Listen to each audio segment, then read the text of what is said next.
Salut à tous. Aujourd'hui, un épisode un peu spécial. On va revenir sur un grand classique de la Super Nintendo. Ah oui, je pense que vous l'avez remarqué, mais je ne suis pas Edouard.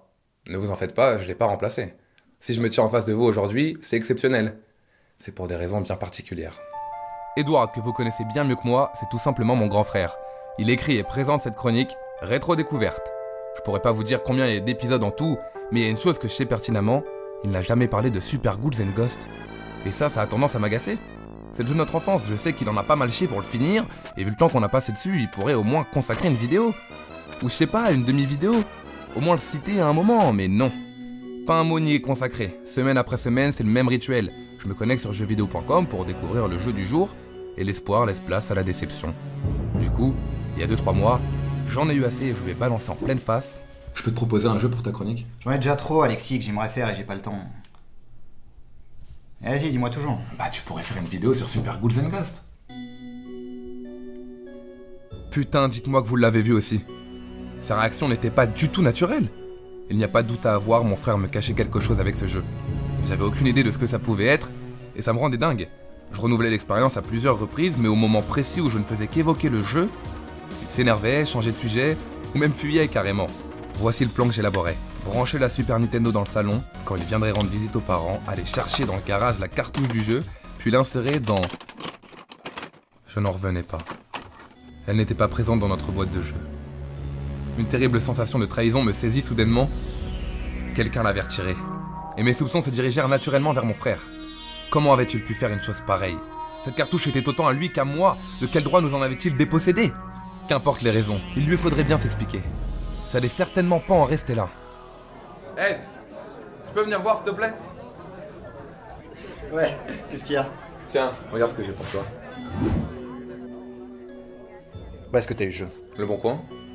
Tu savais qu'on avait pris la cartouche ? Bon, maintenant tu peux y rejouer, tu peux faire une chronique dessus. Non, Alexis, je ferai pas d'épisode sur ce jeu. Mais pourquoi, putain ? Parce que je vais te laisser t'en charger. Et tu sais quoi ? Je vais même te préparer ton intro. Viens avec moi. Ce qui est important, qu'il faudra que tu précises, c'est que c'est une série qui a marqué avant tout l'arcade. C'est en 1985 que Toshio Harima imagine Ghosts and Goblins, édité par Capcom. C'était une petite révolution dans les salles d'arcade. Faut te dire qu'à cette époque, les jeux sont principalement pensés pour les enfants, avec des univers colorés et jovial.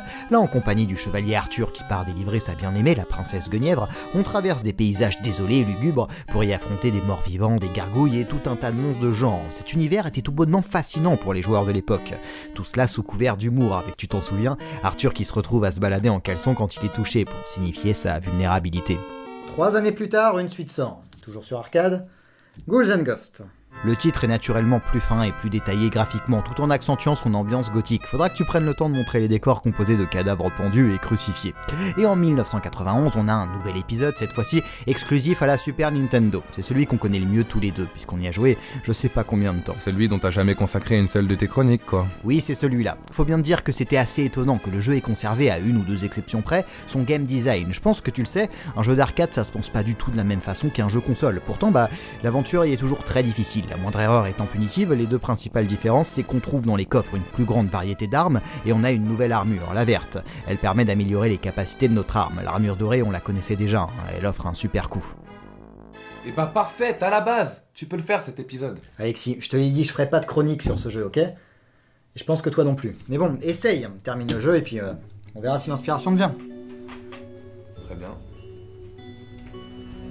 Ok, j'allais enfin avoir le droit à ma chronique sur le jeu, mais c'est moi qui allais devoir m'y coller. Et surtout, je savais toujours pas ce que mon frère me cachait. Qu'importe, j'avais à présent tous les éléments pour retourner dans ce grand classique, Super Ghouls and Ghosts. Les sensations me revinrent rapidement. Ces décors magnifiques, cette musique entraînante, réveillèrent en moi tout un tas de souvenirs. J'étais capable aujourd'hui de faire preuve de bien plus d'adresse que dans ma jeunesse. Première épreuve, éviter les grandes vagues en s'agrippant à la roche. Puis, vaincre l'oiseau à la grande tête extensible.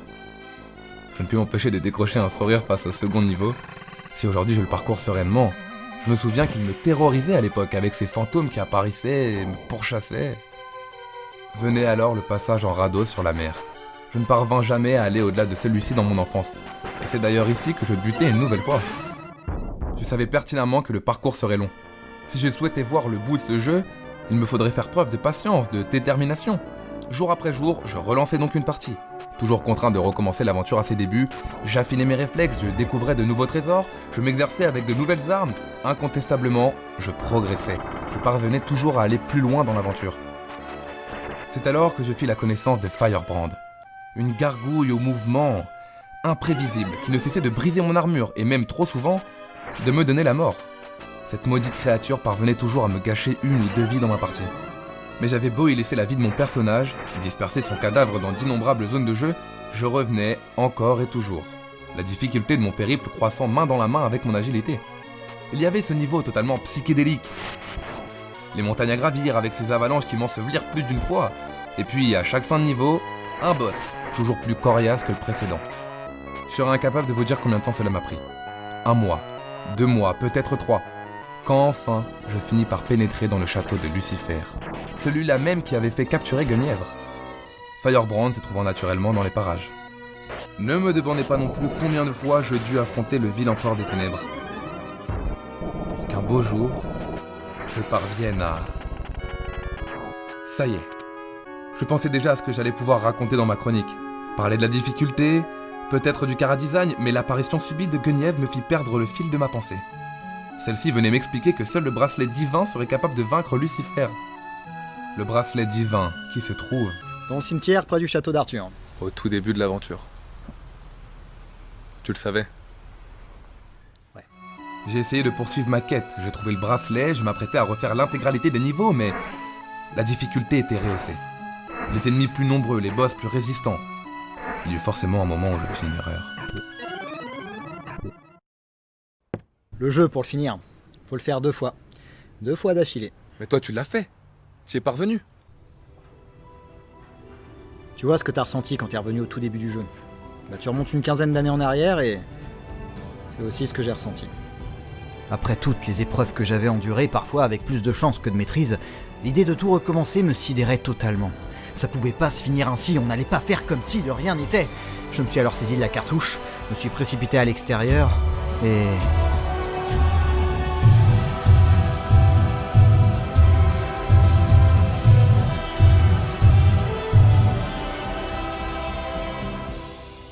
Le soir même, je t'annonçais avec une fausse fierté que j'étais parvenu à terminer le jeu, avec l'espoir qu'on passerait simplement à autre chose et que je n'aurais jamais à revenir sur cet incident.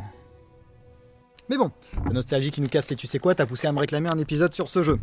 Maintenant tu sais pourquoi j'en ai pas fait et surtout pourquoi j'en ferai jamais. Parce que t'es pas parvenu à le terminer. Parce que cette fin est toute pourrie et qui se termine pas le jeu, à moins d'être un fou furieux.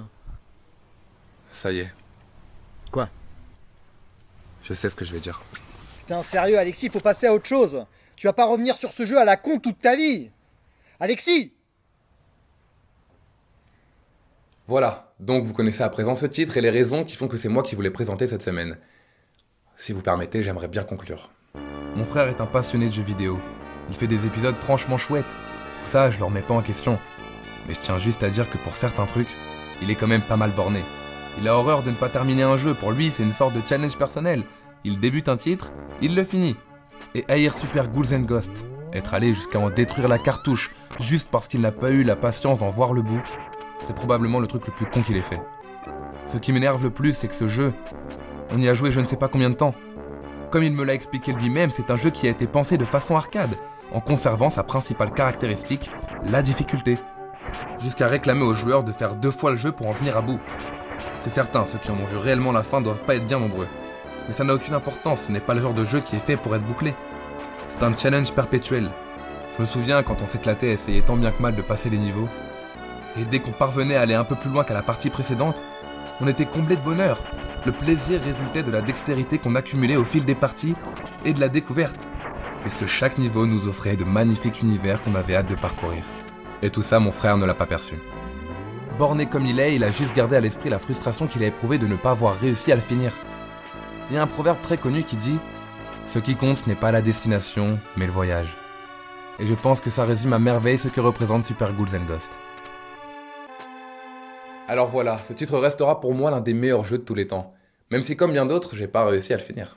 Et ne vous en faites pas, la semaine prochaine, vous retrouverez Edouard qui vous fera une chronique comme il en a le secret. Et juste, même s'il peut plus blairer le jeu, j'espère qu'avec cette chronique, il révisera un peu son jugement. On peut toujours espérer. Salut à tous.